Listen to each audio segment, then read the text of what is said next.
Сайн бацгаана та бүхэнд энэ өдрийн мэндийг хүргэе. Түмэн мэдчилж байна. Би энэ ээлж дугаарынхаа бичлэгээр та бүхэнд өнөөдөр хоёр асуултыг хариулъя гэж бодлоо. Нэгдүгээрт нь болохоор би өөрөө яг одоо step 3 3-т бүртгүүлчээ сууж юм. Тэгээд одоо 2-3 сарын дараа хууралсан. 3 сарын дараа хууралсан. Одоо яаж бэлдэх юм байгаа нэг зүгчийг надад өөрт байна. Тэгээд энэ өөрийнхөө арга барилыг болон яаж бүртгүүлсэн тухайгаа.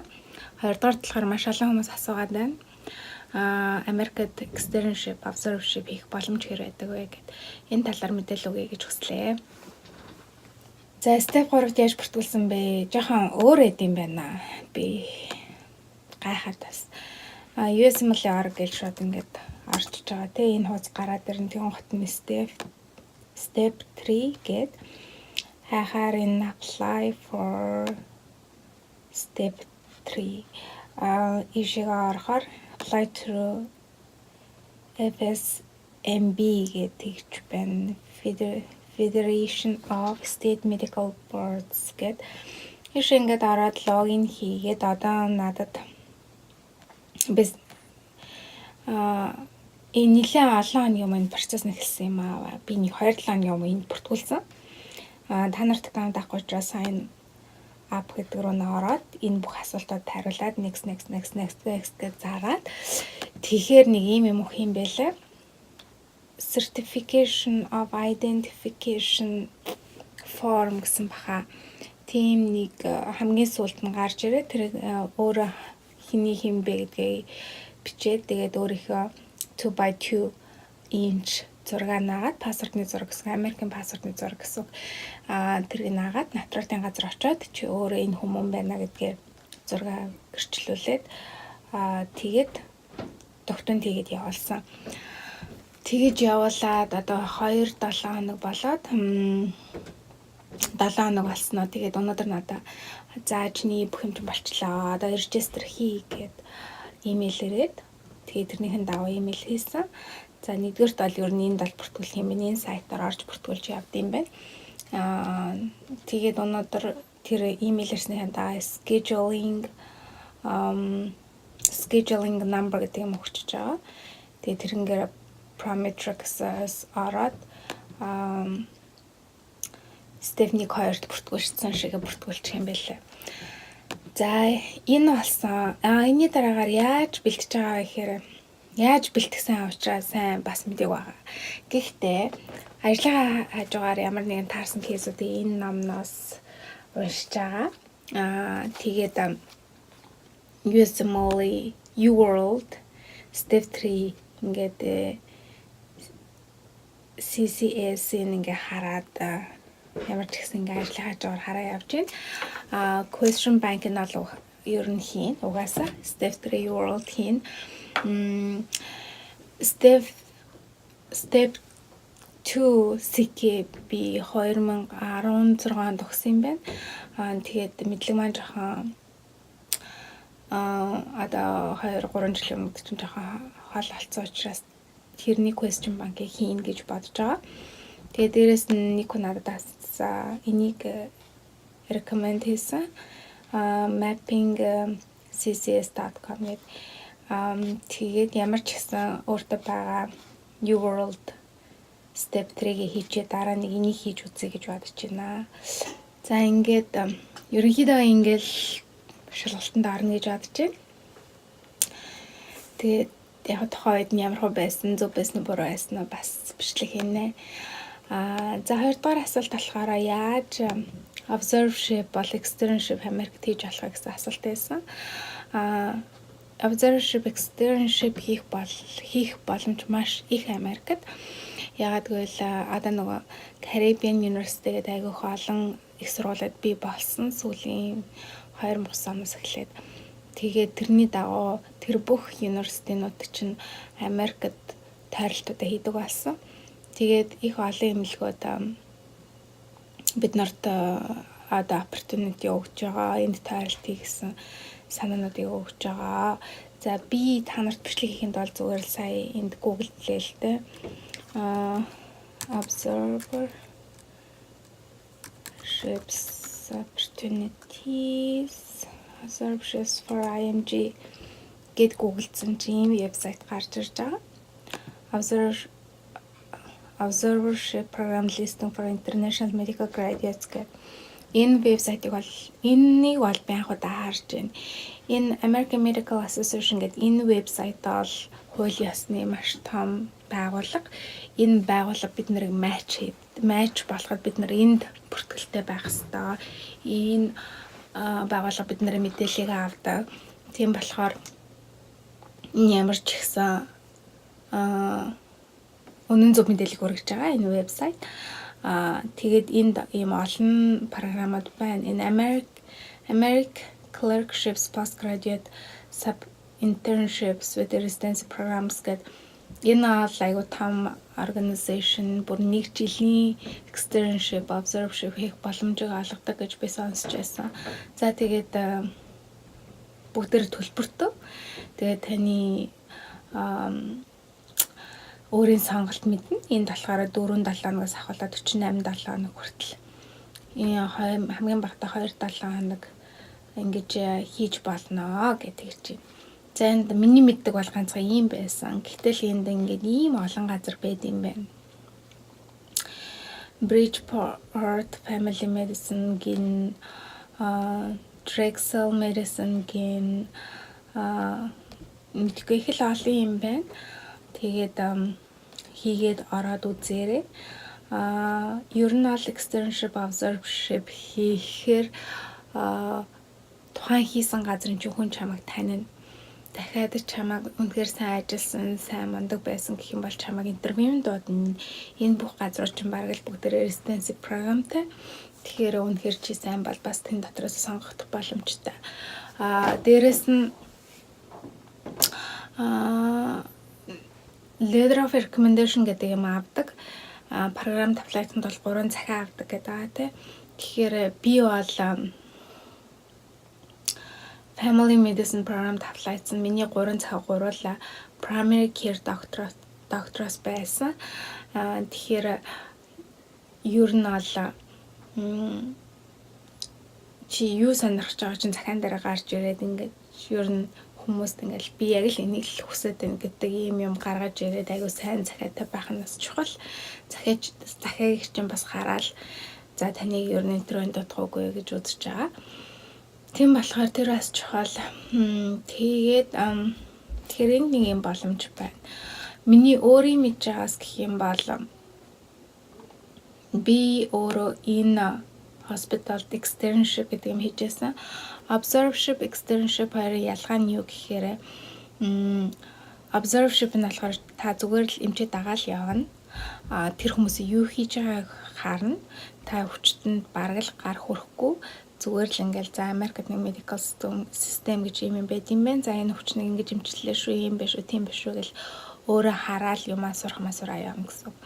Externship гэдэг нь тодорхой хэмжээгээр та гар бие оролцдог. Externship гэж бичих юм бол за энэ хүн чинь Америкт хүн дээр өвчтөн дээр physical хийжсэн юм биш үү? Physical exam хийжсэн юм биш үү? History авчихсан юм биш үү? Хүнээс өвчний түүх цуглуулж исэн юм биш үү?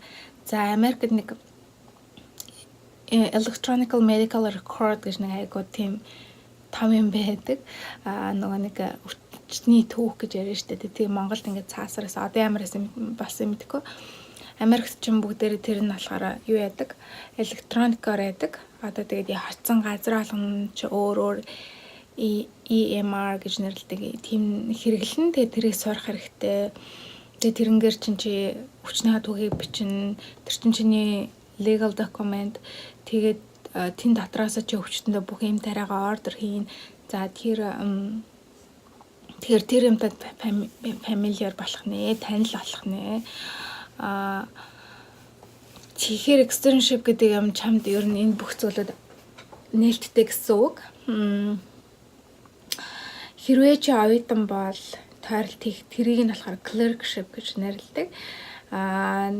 Хэрвээ чи анх надад сурж байгаа доторхын тойролтыг хийгээл ямар нэг имлэгээ сонгож байгаа тэгээд тэн дээр тойролт хийж болох нь. За энэ болохоор чи ямар нэгэн 3 дахь түрүүний одоо энд үзүүлсэн бүх энэ програмууд чинь бодвол 3 дахь за энэ бол яг харга 3 дахь байгууллага тань байгууллагатай холбогдоод энэ байгууллагын эмнэлгүүтэй холбогдоод таныг явуулна гэсэн үг. Бусд нь ямар вэ гэдгийг бол би сайн мэдэхгүй байна. За энэ болохоор шууд энэ эмнэлэг Jackson Park Hospital гэдэг энэ болохоор одоо та зүгээр Jackson Park Hospital гэдээ ороход энэ нүүр хуудас гарч ирнэ. Тэгээ medical education гэдэг рүү дараад medical student education гэхээр ийм юм гарч ирж байна. Энд та ямар тойролтуудыг хийж болох вэ гэсэн ийм нэрнүүд гарч ирж байна. Энэ эмнэлэг бол жижигхэн эмнэлэг, Чикагод байдаг. Айгүй олон Карибын оюутнууд тойролт хийдэг, International Medical Graduates тойролт хийдэг тийм газар. Тэгээд энд болохоор энэ Leon гэд хүн байна. Энэ хүнтэй нуцаар холбогдно гэж байна. Ийшээ имэйл бичиж байна. Тэгээ ийшээ ингээ холбогдоод имэйл бичээд ихээр шинэ чамд за 4-7 хоног нь тийм үнтэй тойролт хийхэд за чи вакцинашн бичгээ, TB-ийнхаа хамгийн сүүлд сүрээгийн сорилт тавиулсан бичиг гэл ингээл 170 юм нэхэн тэр бүхнийг ингээд бүрдүүлээд тэгээ энэ газар чамайг тойролт хийлгэнэ. За энэ бас Чикагод байдаг эмнэлэг West Memorial Hospital гэдэг энэ хоспитал бас тойролт хийлэгдэг гэж би сонсч байсан. Тэгэхээр та энэ вебсайтын ухаад хараарай. Contact us гэдэг рүү залгаад educational person coordinator гэдэг хүн рүү залгаад асууж болно.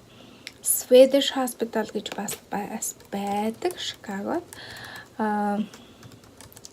Тэр бас тойролт хийлэгдэг гэж тойролт гэдэг маань англиар бол rotations хийлэгдэг гэж би сонсч байсан. Тэгэхээр энэ нуцраа энэ нэмлэгүүд рүү холбоо бариад үзэж болох юм аа. За тийх энэ нэг юм арга байна. Тойролтууд хийх. За би сая гуглдчихсэн чи бас нэг юм гараад ирсэн. Internal Medicine Residency for International Medical Graduates гэдэг энд нэг Harvard-аас нэг яаж одоо observership list гэнэ. Ингээд энэ газрууд observership хийлгэнэ гэж байгаа юм билүү дээ. University of Chicago. Энэ хуудсыг бас та олоод үзээрэй. Би зүгээр л цаа ингээд тайчсан.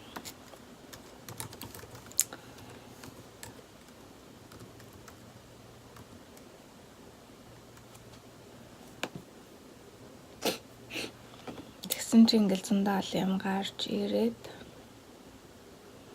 тэгэл энэ дэшин ингээл ороод үзэхээр 170 мэдээлэлүүд байгаа. Бас нөгөө өмнө нь Facebook-од энд болохоор яаж эсэгээ бичүү, personal statement-э бичүү, яаж letter of recommendation авах уу, яаж ер нь л match болох уу, энэ хэлж өгнө, энэ нэг юм програм байгаа байхгүй юу?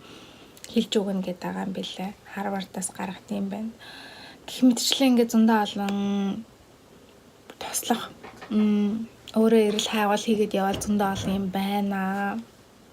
За эднэр бол нэг юм арга зам юу яах observership-ийг би болохоор надад тийм олон газар бас мөнгө төлөөд ингээ явах бас боломж тэр болгон байгаагүй.